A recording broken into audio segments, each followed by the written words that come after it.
Morning YouTube, Army Pipe Smoker here.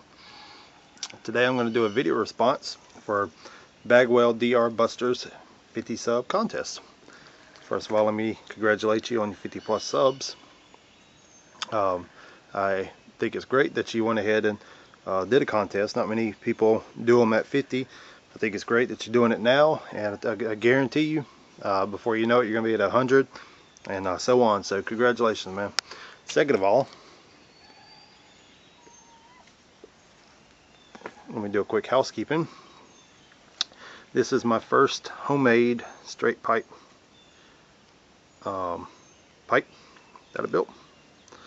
You usually see me smoking my bent pipe because this one was kind of a failure as far as how it's put together. Actually, it was too loose in there, and due to my inexperience, I put some wood glue in there,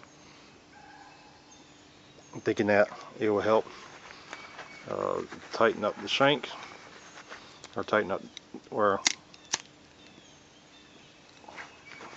make the stems fit a little tighter. One thing led to another. Glue wound up melting, stick to the stem, so now I can't remove the stem. So I really don't smoke it much, but I thought, what the heck. And in it, I'm smoking a suicide mix of Captain Black White and some remnants of Wilshire and Sunset, some tinderbox blends that I just had a little left over, threw it in there and mixed it up. I can tell you, it tastes good. It tastes really good. Now,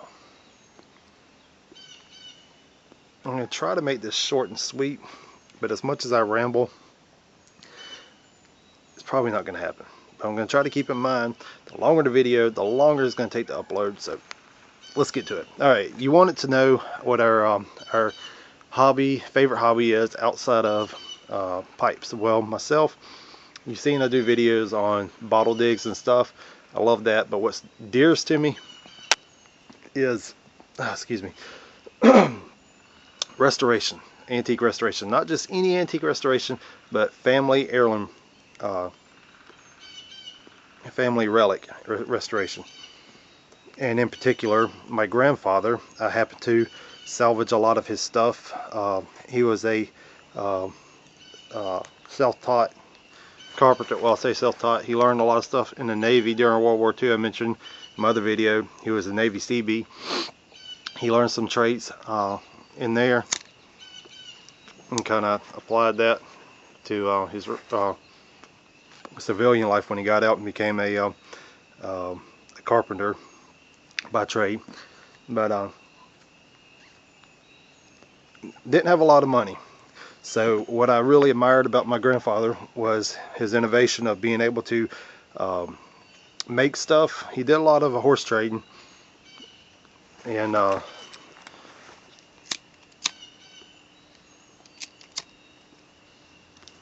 keep this lit. He did a lot of horse trading, but a lot of stuff he made himself, built himself, and I just think it's great. But let me get to it. All right. The story behind this is, when I found the stuff, it was in a collapsed shed, and 90%, if not all of it, was stove up. You couldn't move anything.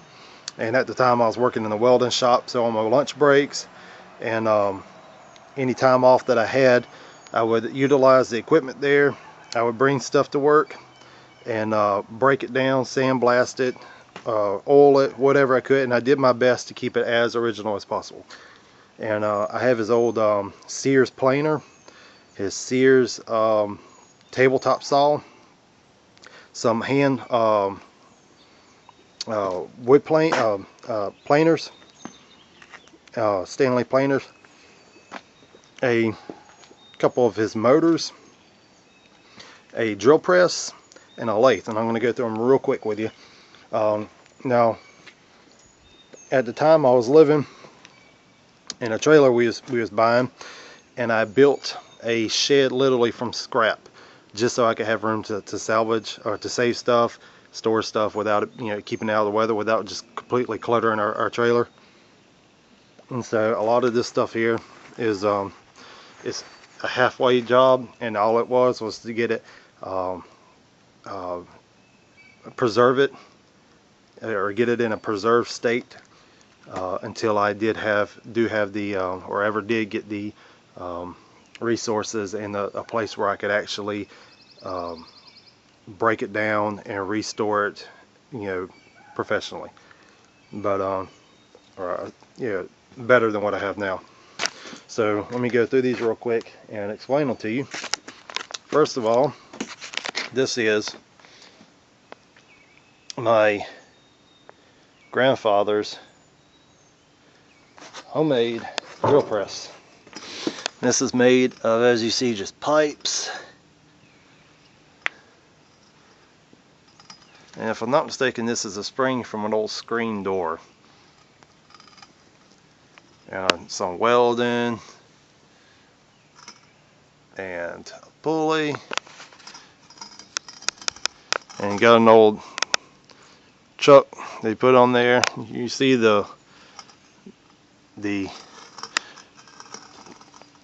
work put into it. I'm blindly videoing this. I'm hoping that I didn't just show you a bunch of background shots and not the thing itself. But he had this mounted in his shop on the wall, and had a little 3/4 horsepower motor, General Electric motor, that he used to run it. And he had an old switch, one of them old school, and I have one in the shed, I forgot to get it, but them old switches that you flip up and you flip down to turn it on and off. This here is the 3/4 horsepower General Electric motor that he had, that I've actually broke down, cleaned it up. I didn't completely do a rewiring, but I did run some newer wires into the motor and actually got it back into working conditions. Matter of fact, my compressor motor blew out, and I did some rigging to get it going again, and it works. So as you can see, this here is the General Electric motor. I'm sorry, Delco. The other one's a General Electric Delco motor. Cast iron body. And I have it plugged up so you can see it work.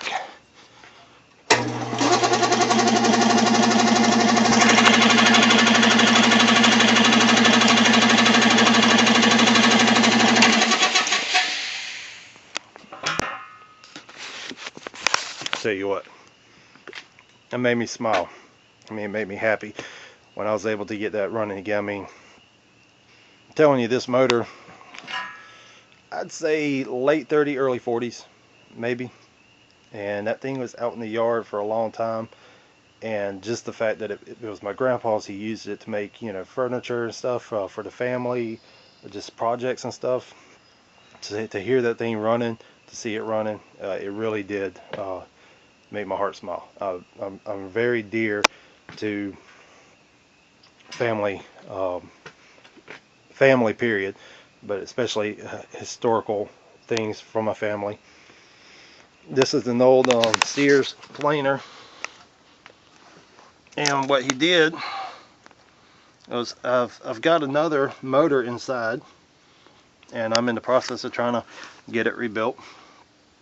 But the other one is a 1 horsepower motor, and I'm telling you, it's a hoss. It's a hoss. And so I just opted to leave it inside. But just, you know, to give you the idea, he had a workbench set up with that motor mounted on it, and he had it where he could interchange whatever he had to do. He had this mounted up there. He threw a belt around it, hooked it to that motor, and planed everything at one time. Here you go. There's the old identification tag. And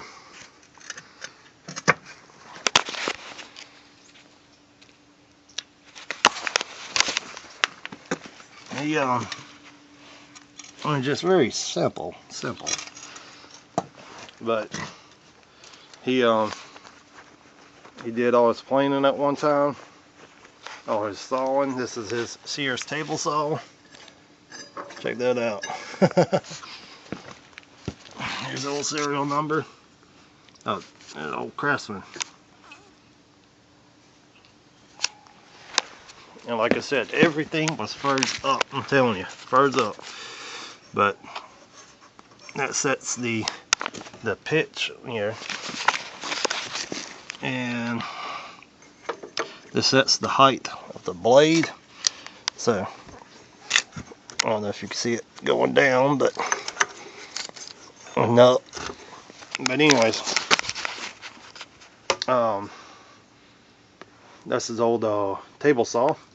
This here was an old Stanley wood plane, number 5. This is an old number 7 Stanley wood plane, and I'm still working on it. It's old Stanley paint scraper, I believe, paint scraper, number 82. Here's an old saw. I want to make another handle for it, but oh,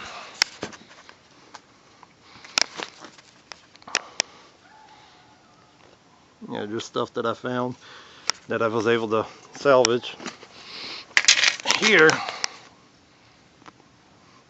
is something that excites me. It's his old wood lathe, and check this out. The housing made of wood.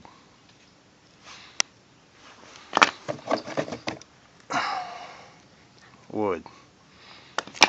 I mean, all your parts, all the way down to, I don't know if he made these or if he got them off of somebody, but check it out. Wooden pulleys. So, no way I could salvage these. Rotted, termite infested. But what I did was got the dimensions and made replicas of it. So I'm keeping the original wood, but this is my replica of what it would have looked like.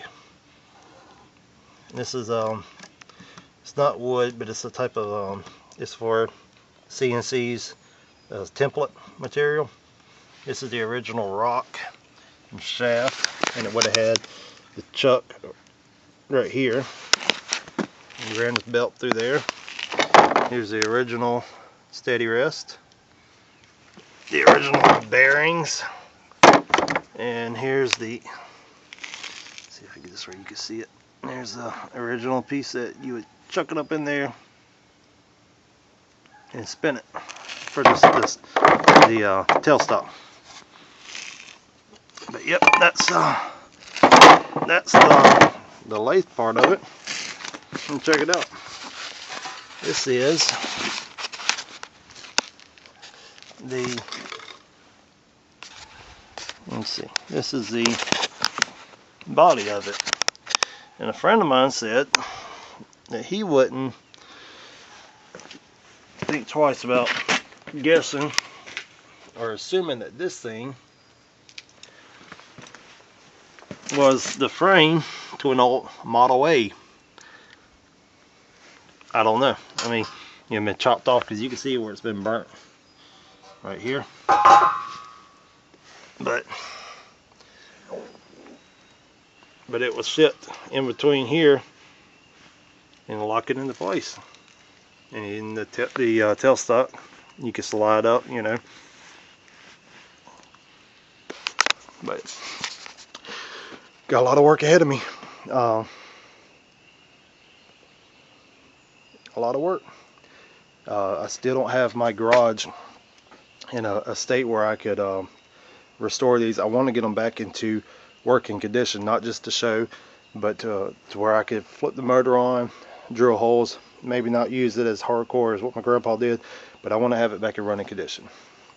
I want to have my little shop set up where my grandpa's tools are still on display, and depending on the job, I could use some of the stuff, you know, sentimental. But I've taken up way too much of your time. I hope I'm able to download this, upload it, whatever. But once again, congratulations on your 50 subs. Thank you for the contest, and look forward to seeing many more videos from you. And this is Army Pipe Smoker saying, take care.